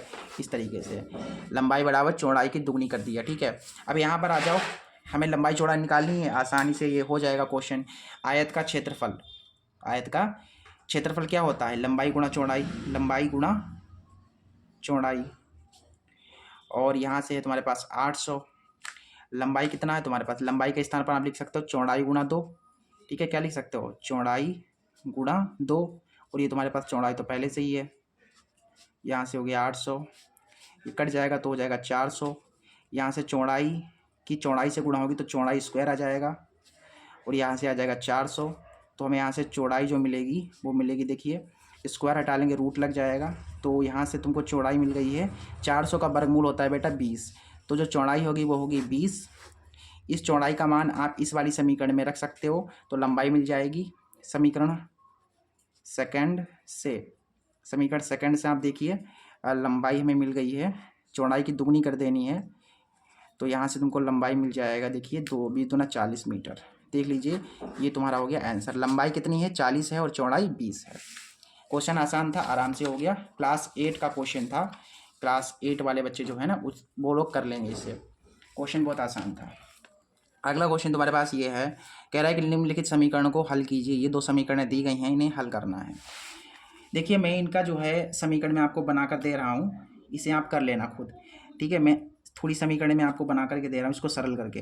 जैसे 3/2x है, फिर -5/3y है, बराबर में -2। इसको थोड़ा सा सरल कर लो, 3 की इधर गुणा करा लो, 3 तिया 9x हो गया, ठीक है। इधर गुणा करा को 2 पंचे 10 22 हो जाएगा, फिर 2 तिया 6 हो जाएगा, बराबर में 2, बट्टे में कुछ नहीं तो 1, इसकी गुणा इधर हो जाएगी तो 9x माइनस के 10 22 बराबर में 6 दूना 12। ये समीकरण बन जाएगी तुम्हारी पहली। फिर आगे जो दूसरी समीकरण दे रखी है हमें, वो दे रखी है x/3 प्लस y/2 बराबर 13/6। इसे भी थोड़ा सरल कीजिए, देखिए 2x हो जाएगा, 3 की बाई से 3 बाई, अब आमने सामने हो जाएगी, 3 दूना 6, 13/6। इधर इसकी गुणा कराओ या फिर ऐसे समझो ये गुणा इधर कर लेगा, ठीक है। तो यहाँ से हमको मिल जाएगा 2x प्लस 3y बराबर 13/6। इससे क्या करेगा, गुणा करेगा तो 6 से 6 कट जाएगा। तो यहाँ से तुमको देखने को मिला ये बन गई समीकरण तुम्हारी दूसरी। इस पहली समीकरण और इस दूसरी समीकरण को आप विलोपन विधि से सॉल्व करके x और y का मान निकाल लीजिएगा। ये सरल है, आराम से कर लेना आप। अगला क्वेश्चन कह रहा है कि उस एपी के प्रथम 51 पदों का योग ज्ञात कीजिए जिसके दूसरे पद और तीसरे पद क्रमशः 14 और 18 हैं। दूसरा पद 14 है और तीसरा पद 18 है। 51 पदों का योग निकालना है। बढ़िया क्वेश्चन है, अथवा वाला है इसका, 23वें का अथवा। हमें क्या निकालना है, हमें निकालना 51 पदों का योग। बेटा योग निकालने के लिए आपको n की ज़रूरत पड़ती है, a की ज़रूरत पड़ती है और d की ज़रूरत पड़ती है। हमें यहाँ पर n तो पता है 51 पद हैं, लेकिन a और d नहीं पता है। a और d कहाँ से मिलेगा, जो आपको कंडीशंस दी गई हैं। आपको कंडीशन दी गई है, पहली कंडीशन है दूसरा पद 14 है और तीसरा पद 18 है। क्या है यहाँ पर पहली शर्त है, पहली शर्त है कि दूसरा पद क्या है, दूसरा पद 14 है। दूसरे पद का मतलब क्या है, a प्लस एक कम ले लो यानी कि d, a प्लस 1d बराबर 14। ये समीकरण बन गई तुम्हारी पहली। आगे देखिए दूसरी शर्त क्या है इसकी, द्वितीय शर्त। दूसरी शर्त में कहा गया है कि तीसरा पद जो है वो है 18। कितना, तीसरा पद 18 है। तीसरे का मतलब एक कम लेना है, a प्लस डी को कम लेना होता है। जैसे दूसरा पद था तो मैंने डी को 2 से कम ले लिया यानी कि 1 डी ले लिया। ऐसे तीसरा पद कहा गया है तो डी को जो है 3 से कम ले लो यानी कि 2 डी ले सकते हो, a प्लस 2 डी। ऐसे आपसे 18 डी कहा जाए, 18वां पद कहा जाए तो a प्लस 17 डी हो जाएगा। 20वां पद a प्लस 19 डी। ऐसे ही 23वां पद कितना होगा, a प्लस 22 डी। ये हो गया तुम्हारे पास समीकरण। अब इस समीकरण फर्स्ट और सेकंड को हल करके a और d निकाल लो, फिर इसमें आप आराम से SN का सूत्र लगा करके सॉल्व करके आंसर निकाल सकते हो। देखिए समीकरण फर्स्ट और सेकंड को आप घटा देंगे तो हमें डी का मान मिल जाएगा, क्योंकि ए से कट जाएगा, काम हमारा हो जाएगा। समीकरण फर्स्ट से मैं क्या कर रहा हूँ, सेकंड को घटा रहा हूँ। घटाएंगे बेटा तो हमें देखिए क्या मिलेगा, a प्लस डी बराबर हमारे पास 14 है फर्स्ट समीकरण, और दूसरी समीकरण है तुम्हारे पास a प्लस 2d बराबर 18।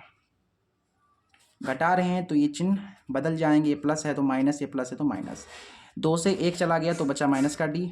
18 से 4 गए, सॉरी 18 से 14 गए तो आपके पास 4 बचेंगे, माइनस माइनस कट जाएगा, डी आपको मिल गया 4। इस डी का मान समीकरण फर्स्ट में रख दो, ए का मान मिल जाएगा, फिर काम हमारा हो गया। समीकरण फर्स्ट से, फर्स्ट तुम्हारे पास क्या है, ए प्लस डी बराबर क्या है 14 है, तो ए और डी के स्थान पर आपको 4 रख देना है। तो यहाँ से तुमको मिल जाएगा 14 माइनस 4 यानी ए बराबर मिल गया हमें 10।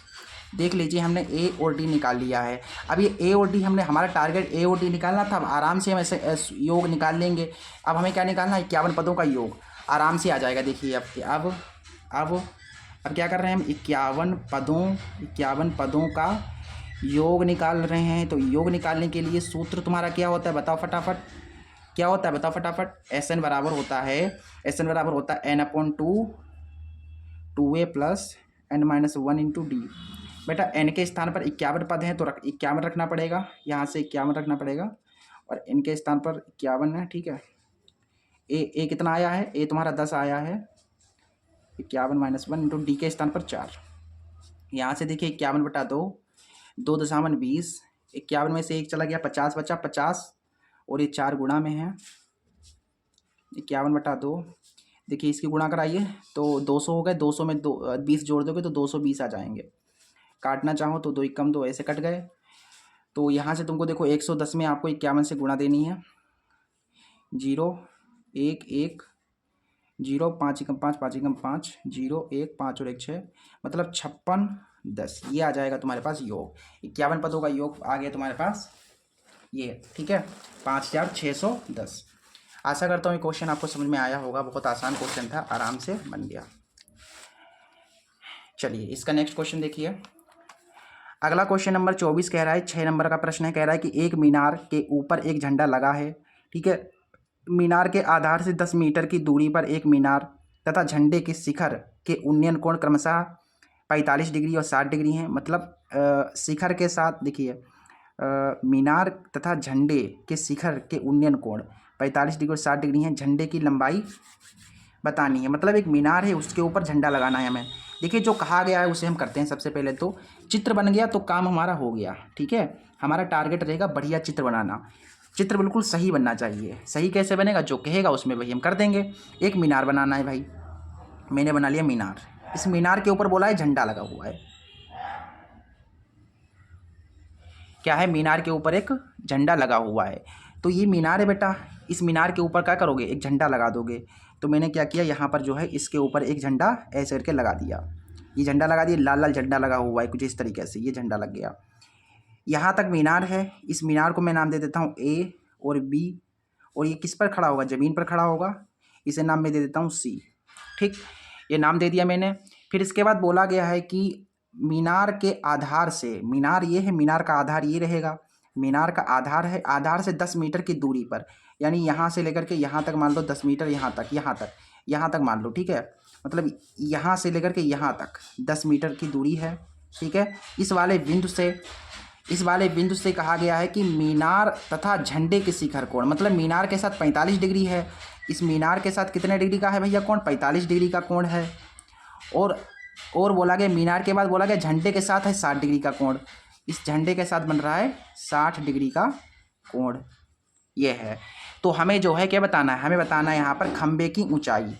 क्या बताना है, सॉरी गाइज, यहाँ पर झंडे की लंबाई बतानी है। क्या बतानी है, झंडे की लंबाई बतानी है, यानी कि यहाँ से यहाँ तक ये AC हमें बताना है, AC हमें बताना है, ठीक है। तो देखो बेटा लाइट चली गई है, तो हम आपको थोड़ी देर में पढ़ाते हैं। लाइट चली गई है, लाइट आ जाने दीजिए। हाँ तो बच्चों लाइट तो आ गई है, आप लोग भी आ जाइए। देखिए इस क्वेश्चन में हमें क्या निकालना है बताओ फटाफट। झंडे की ऊंचाई निकालनी है ना। झंडा बताओ कहाँ पर है, इसमें झंडा कहाँ पर है, झंडा A से लेकर के C तक, ये तुम्हारा झंडा AC है। हमें यहाँ पर झंडे की ऊंचाई बतानी है, बहुत सिंपल क्वेश्चन है। झंडे की ऊंचाई बतानी है, the height of flag we have to find here. AC बराबर हमारे क्या होगा, ठीक है। देखो यहाँ पर इसमें जो है सबसे छोटा त्रिभुज आपको सबसे पहले तो लेना है। सबसे छोटा त्रिभुज तुम्हारा A, इसको नाम ही नहीं दिया मैंने, इसको नाम दे दो O, ठीक है। मैं त्रिभुज ले रहा हूँ, त्रिभुज AOV, ठीक है। क्या करेंगे, इस त्रिभुज AOV से चलेंगे बेटा, ठीक है। सबसे छोटे वाले त्रिभुज, त्रिभुज AOV से इस वाले त्रिभुज में तुम क्या करोगे, टेन थीटा लोगे। टेन थीटा बराबर होता है लंब बटा आधार, ठीक है। थीटा, थीटा कितना है भाई, इस छोटे वाले त्रिभुज का थीटा 45 है। और लंब कितना है बेटा, लंब तुम्हारा AB है। आधार तुम्हारा 10 है, ठीक। टेन 45 का वैल्यू 1 होता है। AB बट्टा में 10, बट्टे में कुछ नहीं तो 1, एक की BBC गुणा हो गई, तो AB बराबर हमारे पास 10 मीटर आ गया। मतलब ये कहने का है जो मीनार है ये भी 10 मीटर ऊंचा ही है। यहाँ से लेकर यहाँ तक की दूरी 10 है। अब हम बड़ा वाला त्रिभुज लेंगे, त्रिभुज COV में, त्रिभुज COV में। इस वाले त्रिभुज में हम क्या करेंगे, टेन थीटा ले लेंगे फटाफट। टेन थीटा बराबर होता है लंब बटा आधार। थीटा बताओ फटाफट, बड़े वाले त्रिभुज का थीटा 60 डिग्री है। और लंब तुम्हारा पूरा है, क्या है, लंब तुम्हारा ये पूरा का पूरा लंब है। ये कब मिलेगा आपको, जब आप इस AB में इस AC को जोड़ देंगे। क्या करेंगे, इस AB में इस AC को जोड़ देंगे तो आपको ये पूरा लंब मिल जाएगा भाई। ये पूरा हमें चाहिए, ये पूरा कब मिलेगा, जब आप इस AB में इस AC को जोड़ दोगे, ये प्लस ये पूरा हो जाएगा इस तरीके से, बटा आधार। आधार तुम्हारा 10 है। यहाँ से देखिए टेन 60 डिग्री का मान √3 हो जाएगा। AB कितना है बेटा, AB भी तुम्हारा 10 ही है।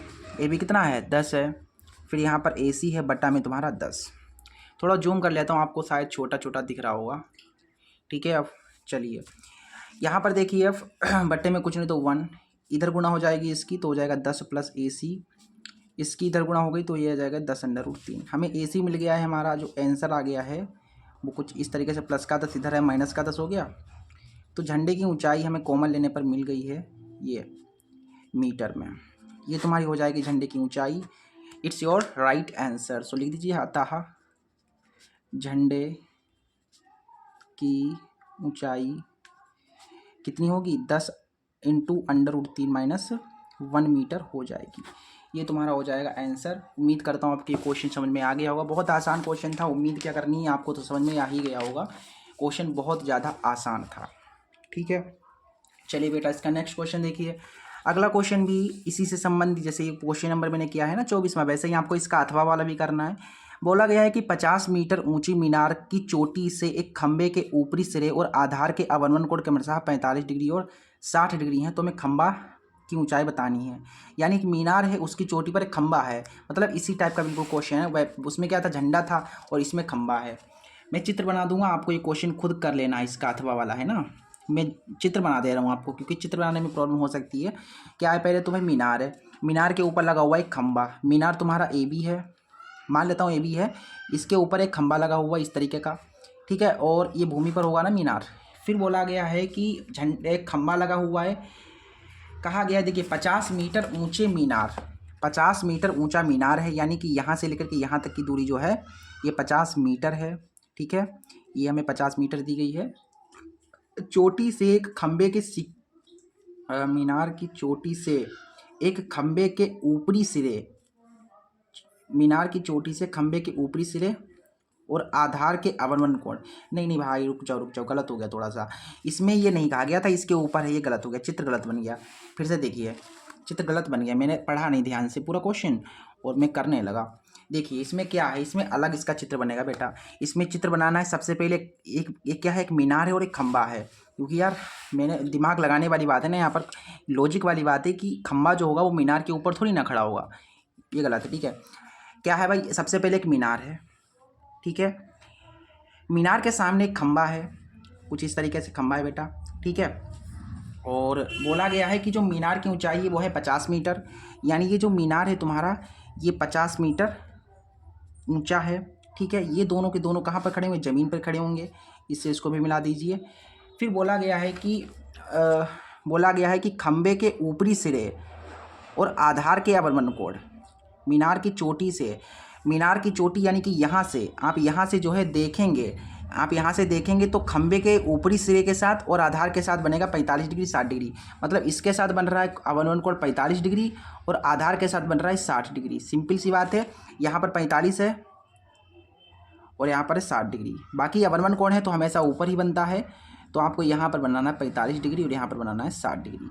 आपको नीचे नहीं लिखना है, मैंने लिख दिया समझाने के लिए, आपको नीचे नहीं लिखना है। हमें यहाँ पर जो है ये खंबा जो है इसकी ऊंचाई बतानी है, खंबे की ऊंचाई बतानी है। इसे ए नाम दे दीजिए, इसे बी नाम दे दीजिए, इसे सी, इसे डी और इसे ई नाम दे दीजिए। अब आप यहाँ पर जो है इस खंबे की ऊंचाई को एक्स मान सकते हैं। ठीक है, एक्स मान लीजिए, क्योंकि ये 50 मीटर ये पूरा का पूरा जो है मीनार है, इसे आप जो है एक्स नाम दे देंगे, किसे, खंबे की ऊंचाई को। यहाँ पर ऐसे करके मान लेना, माना खंबे की ऊंचाई जो है वो है एक्स। ठीक है, इसको x मान लेना, ये जो है x है तो इसके सामने ये भी x ही होगा। ठीक है, तो ये कितना होगा, फिर ये पूरा का पूरा 50 है, यानी इस पूरे 50 से अगर मैं ये x घटा दूंगा तो मुझे ये मिल जाएगा, यानी ये तुम्हारा जो है ये होगा तुम्हारा 50 माइनस x, यानी 50 से इस x को घटा देंगे तो ये मुझे पार्ट मिल जाएगा। ठीक है, एक और चीज़ है, ये वाली भुजा इसके बराबर है, ये वाली भुजा इसके बराबर है, क्योंकि आमने सामने की भुजाएं बराबर होती हैं। सबसे छोटा त्रिभुज इसमें सबसे पहले लेना है आपको, सबसे छोटा त्रिभुज, त्रिभुज ए ई बी ले लेना आप। ठीक है, किसमें चलेंगे, त्रिभुज ए ई बी में, इस वाले त्रिभुज में आप सबसे पहले चलेंगे। देखिए इसमें आप क्या करेंगे, टेन थीटा ले लेंगे और सॉल्व कर देंगे फटाफट। टेन थीटा बराबर हो जाएगा लंब बटा आधार, टेन थीटा, इसका थीटा 45 डिग्री है और लंब, इस वाले का जो लंब है वो है 50 माइनस एक्स बटा आधार, इसका क्या है, आधार तुम्हारा ई बी है। टेन 45 का वैल्यू 1 होता है, तो यहाँ से हमको मिल गया 50 माइनस एक्स बटा ई बी की कम ई बी हो गया और बराबर आ गया 50 माइनस एक्स, ये हमें ई बी मिल गया है। ठीक, चूँकि आप ऐसे करके लिख सकते हो, जो ई बी है वो किसके बराबर है, डी सी के बराबर है, ये ई बी जो है इस डी सी के बराबर है। ठीक है, ये आप ऐसे लिखना चाहो तो लिख दो। अब बड़ा वाला त्रिभुज ले लो, त्रिभुज ए डी सी में, त्रिभुज ए डी सी में, त्रिभुज ए डी सी में। अब इसमें जो है आप टेन थीटा ले लेंगे, वही टेन थीटा, इसका थीटा 60 डिग्री है बटा लंब, बराबर क्या होता है, लंब बटा आधार होता है। तो ये लंब पूरा का पूरा, इस वाले त्रिभुज का पूरा लंब तुमको पता है 50 है, और बटा आधार, आधार कितना है, DC है, DC है। tan 60 का वैल्यू √3 होता है। यहाँ से आपको जो है खंबे की ऊंचाई मिल गई है, देखिए 50 बटा DC के स्थान पर आप इस EB को लिख सकते हैं, क्योंकि भाई EB DC बराबर है, ठीक है। इसकी गुणा इधर हो गई तो हमारे पास आ गया √3 EB, 50 से कम 50। तो EB का मान आप यहाँ पर रख दीजिए समीकरण फर्स्ट से, चाहे तो या फिर ऐसे ही लिख दीजिए, कोई दिक्कत ना है, एग्जामिनर समझ जाएंगे। EB के स्थान पर आपको लिखना है 50 माइनस x, बराबर में तुम्हारे पास 50 है। थोड़ा इसे सरल करते हैं, देखिए देखो फटाफट, इधर अंदर गुणा हो जाएगी, √3 की 50 से गुणा होगी तो आ जाएगा 50 √3, फिर x से गुणा हो जाएगी तो √3x आ गया, यहाँ पर 50 है। यहाँ से तुमको मिल जाएगा माइनस √3x, 50, ये प्लस का इधर आएगा तो माइनस का हो जाएगा, ठीक। यहाँ से तुमको जो है देखने को मिलेगा x बराबर ये है 50 माइनस 50, ये कुछ इस तरीके से, माइनस का √3 नीचे आ जाएगा। अब आप ऊपर जो है माइनस का 50 कॉमन ले लीजिए तो आपके पास हो जाएगा √3 माइनस का 1, और नीचे है माइनस का √3, ये माइनस माइनस कट गया। अब नीचे अंडर की संख्या होती नहीं, इसको हटाने के लिए क्या करना पड़ेगा, इसका हर परिमेकरण कर देंगे हम, तो x हमें मिल जाएगा फाइनली, देखिए 50 √3, और क्या है √3 है, फिर माइनस में 1 है, और नीचे √3 के √3 से गुणा होगी 3 आ जाएगा मीटर में। ये तुम्हारा आ गया खंबे की ऊंचाई। क्वेश्चन आसान था, आराम से बन गया, ठीक है। चलिए इस तरीके से जो है आपको करना था, और ये क्वेश्चन आपका हो गया है सॉल्व। अगला क्वेश्चन देखिए, क्वेश्चन नंबर 25वां कह रहा है कि 15 सेंटीमीटर त्रिज्या वाले वृत्त की कोई जीवा केंद्र पर 60 डिग्री का कोण आंतरित करती है, लघु तथा दीर्घ वृत्तखंड का क्षेत्रफल हमें निकालना है। चलिए ये क्वेश्चन करना है हमें। तो सबसे पहले हमारे पास 15 सेंटीमीटर त्रिज्या का एक वृत्त बनाना है आपको। क्वेश्चन नंबर 25 में 6 मार्क्स का क्वेश्चन है, इंपॉर्टेंट क्वेश्चन है। लघु वृत्तखंड और दीर्घ वृत्तखंड निकालने के लिए अक्सर पूछा जाता है। एक वृत्त है, ठीक है, इस वृत्त की जो त्रिज्या है वो हमें दी गई है यहाँ पर 15 सेंटीमीटर। कितनी है, 15 सेंटीमीटर त्रिज्या है। इस पे लघु वृत्तखंड और दीर्घ वृत्तखंड, तो इसमें हम वृत्तखंड बना देते हैं। ये जो है ये हो जाएगा तुम्हारा लघु वृत्तखंड, ये वाला, ये क्या है, लघु वृत्तखंड है, लघु वृत्तखंड, और ये ऊपर वाला तुम्हारा हो जाएगा दीर्घ वृत्तखंड। और अगर मैं इससे इसको मिलाना चाहूँ तो मिला भी सकता हूँ, ठीक है। ये 15 है ना, तो ये भी 15 हो जाएगा, और ये वाला भी 15 सेंटीमीटर हो जाएगा, ठीक है। तो यहाँ से सबसे पहले हम लघु वृत्तखंड का क्षेत्रफल निकालेंगे। तो त्रिज्या हमें दी गई है यहाँ पर, त्रिज्या हमें दी गई है यहाँ पर 15 सेंटीमीटर, 15 सेंटीमीटर, और कोण भी हमें दिया गया है 60 डिग्री का कोण है, ठीक है। एंगल हमें दिया गया है 60 डिग्री। सबसे पहले हम लघु वृत्तखंड का क्षेत्रफल निकालते हैं। लघु वृत्तखंड का क्षेत्रफल, लघु वृत्तखंड का क्षेत्रफल निकालने के लिए आपको सूत्र लगाना है, ये होता है θ/360 πr² माइनस 1/2 r² sin θ। ये होता है दोस्तों सूत्र, ठीक है। ये सूत्र होता है, आपको लगाना है। थीटा के स्थान पर आपको 60 डिग्री रखना है, नीचे तुम्हारे पास 360 है, और r² का मान रहने दीजिए अभी, पाई के स्थान पर आप 22/7 रख लीजिए। r के स्थान पर आपको रखना है कितना, लेकिन यहाँ पर पाई के स्थान पर कहा गया है 3.14 लेना है, तो यहाँ पर जो है 3.14 लेना है। तो इसे काट देता हूँ, यहाँ पर लिखता हूँ 3.14, और r² है, फिर -1/2 है, फिर r² है, sin 60 है। यहाँ से r² कॉमन है बेटा, ये तुम काट सकते हो, 6 कम 6 6, अब कॉमन ले लो, देखो r² कॉमन हो जाएगा, तुम्हारे पास बचा 1/6, 3.14 बचा, 3.14 पॉइंट काटोगे तो नीचे 100 बढ़ जाएंगे, फिर माइनस का 1/2 बचा, sin 60 बचा। ये चीज़ें बची हैं। देखिए r के स्थान पर आप 15 लेंगे क्योंकि त्रिज्या 15 सेंटीमीटर, स्क्वायर लगा देंगे, फिर 1/6 है, और यहाँ पर 314/100 आ गए, 1/2 है। sin 60 के स्थान पर आपको लिखना है √3/2, क्योंकि sin 60 का मान ये होता है। और एक और बात है, √3 का मान हमें दिया गया है क्वेश्चन में 1.73, ठीक है। तो 15 हम हो जाएंगे 225, ये काटना चाहें 2 से काट सकते हैं, 2 3 6, 2 1 कम 2, 2 5 10, 2 7 14, यानी कि 157/300, 1/2 है। अंडर रूट 3 के स्थान पर रखना है 1.73 बटा में 2 है। इसको जब आप सरल करेंगे बेटा, इसको जब आप सरल करेंगे तो आपको जो है आंसर मिल जाएगा आपका 20.4375 सेंटीमीटर स्क्वायर। ये आपका जो है आंसर आ जाएगा। ठीक है, इतना काम कर लेना, आप सॉल्व कर लेना इसे बेटा, ये तुम्हें जो है आंसर मिल जाएगा। अगला क्वेश्चन देख लो अथवा वाला। क्वेश्चन कह रहा है कि लकड़ी के एक ठोस वेलन के प्रत्येक सिरे पर एक अर्धगोला निकालकर एक वस्तु बनाई गई है। यदि वेलन की ऊंचाई 10 सेंटीमीटर है तो आधार की त्रिज्या 3.5 सेंटीमीटर है, तो इस वस्तु का संपूर्ण पृष्ठीय क्षेत्रफल ज्ञात करना है। यानी लकड़ी का एक वेलन है जिसके प्रत्येक सिरे से अर्धगोला निकाल कर एक वस्तु बनाई है। यानी कि इस क्वेश्चन में देखिए, ये क्वेश्चन इंपॉर्टेंट है, मोस्ट इंपॉर्टेंट क्वेश्चन है, टिक मान लीजिए, most important question for 2025 board exam. सबसे पहले एक वेलन के आकार का एक क्या है, लकड़ी है। ठीक है, वेलन के आकार की लकड़ी है